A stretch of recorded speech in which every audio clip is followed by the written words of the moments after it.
नमस्कार मंडळी, स्वागत आहे तुमचं माझ्या माहेरच्या घरात।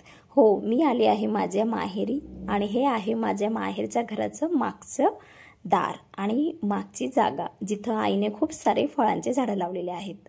सकाळी आली आणि तयार झाली, खास कारण आहे त्यासाठीच मी आलेले आहे। आणि मस्त पाऊस चालू होता आणि आल्याबरोबर मी मागच्या दारी गेली नाही असं होणारच नाही। खूप वेळ मी इथं स्पेंड करत असते।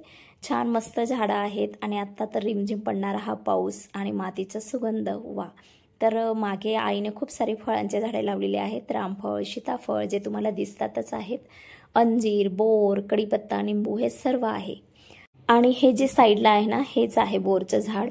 खूप जुनं आहे। आम्ही इथं असं झोका वगैरे बांधायचो आणि खेळायचो, बोरवर चढून बोर हलवायचो आणि खूप सारे बोरं पाडायचो।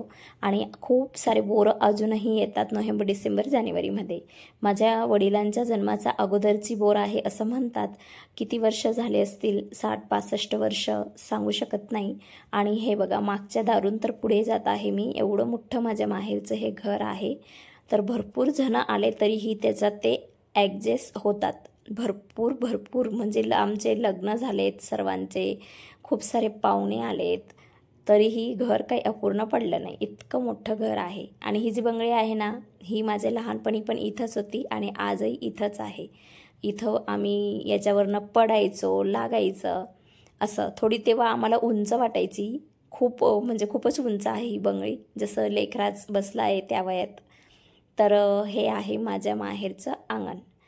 आम्ही असताना, लहान असताना म्हणजे हे अंगण अगदी फपुट्याने भरलेलं होतं, म्हणजे एवढी माती होती। आता जे 12-13 वर्षापासून हे सिमेंटचं झालेलं आहे। आणि त्या फपुट्याच्या अंगणामध्येच आम्ही भरपूर खेळ खेळायचो।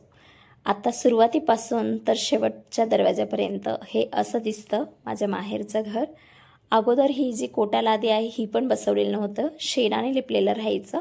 आमच्या लग्नाच्या वेळेस हे तयार झालेलं आहे आणि पूर्ण घर खाली शेणाने असं सारलेलं म्हणतो ना, तसं राहायचं।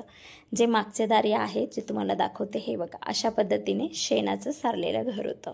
तर खूप छान आणि खूप पॉझिटिव्ह एनर्जी येते या घरामध्ये। आणि कोणाचा फोन जरी आला तरी मागे येऊनच बोलायचं आणि मागेच बसायचं। किती वेळ हा मागे काढला जातो याचा अंदाज नाही, खूप छान वाटतं। या घरामध्ये पारंपरिक गोष्टी आहेत ज्या मी तुम्हाला बाकीच्या व्हिडिओमध्ये दाखवलेल्या नाहीत, अशा वस्तू आहेत। तर हे असे सर्व खूप सांभाळून ठेवलेले आहे। आणि त्या पारंपरिक वस्तूंचा पूर्ण व्हिडिओ मी तुमच्यासोबत नक्कीच शेअर करेन पुढच्या वेळेस। आणि हा जो आडवा दरवाजा आहे, हा आहे पूर्व दिशेला, घराच्या आडव्या बाजूला। आणि इथून सूर्याची पहिली किरण घराच्या दारामधून आत येते। हा जो बंगला दिसतोय हा आता मागच्या वर्षीच बांधला गेलेला आहे, त्यामुळे आता ती सूर्याची किरण येत नाही। तर आम्ही सुट्टीच्या दिवशी केस धुवून इथं बसायचो आणि केस वाळवून घ्यायचो, कारण की कोवळं ऊन पण यायचं आणि छान वाटायचं। आता मी का आली आहे, तर इथं माझ्या भावाला मुलगा झालेला होता आणि त्याचं वेलकम करण्यासाठी मी आलेली होती। तर ते आल्यानंतर छान त्यांचं औक्षण केलं आणि लेकराचं बघा, ते बेबी आलेला होता, तर त्याला असं वेगळंच वाटत होतं। म्हणजे आता तो लहान होता, आता त्याच्यापेक्षाही लहान बेबी येऊन गेला आहे घरामध्ये। आता त्या बेबीला जास्त अटेन्शन भेटेल आणि त्याला भेटणार नाही असं त्याला वाटतंय कदाचित। तर हे छान असं खाली फ्लोअरवर फुलांचं सजवलेलं आहे ना, हे सगळं पूर्णाच्या फ्रेंड्सने केलेलं होतं, खूप छान केलेलं त्यांनी आणि मस्त असा वेलकम केला।